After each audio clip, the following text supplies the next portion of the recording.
अक्कलकोटात एक भक्त रडत रडत श्री स्वामी समर्थांच्या चरणी आला. त्याचा लहान मुलगा आजारी होता व बेशुद्ध पडला होता. भक्त स्वामींच्या पाया पडून म्हणाला, स्वामी, माझ्या लेकराला वाचवा, त्याला जीवन द्या, फक्त तुम्हीच हे करू शकता. स्वामी समर्थ त्याच्याकडे प्रेमाने पाहू लागले. मग जवळची एक काठी घेतली, 3 वेळा जमिनीवर आपटली आणि हसत म्हणाले, जा, घरी जा, तुझा मुलगा ठणठणीत झाला आहे. तो भक्त धावत घरी गेला. तिथे पोहोचल्यावर त्याला आश्चर्य वाटले. मुलगा पलंगावर बसून हसत होता आणि खायला मागत होता.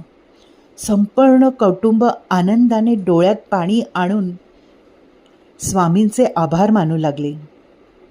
या गोष्टीतून आपल्याला एक अत्यंत महत्त्वाचा संदेश मिळतो.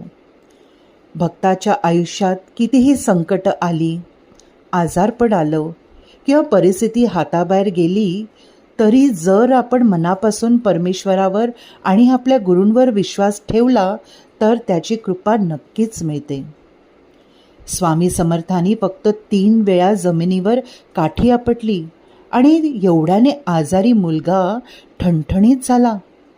याचा अर्थ असा की चमत्कार बाहेर कुठे नसतो, तो श्रद्धेत दडलेला असतो. आपण मनापासून विश्वास ठेवल्यास दैवी शक्ती नेहमी आपल्यास पाठीशी उभी राहते. श्री स्वामी समर्थ. जय जय स्वामी समर्थ.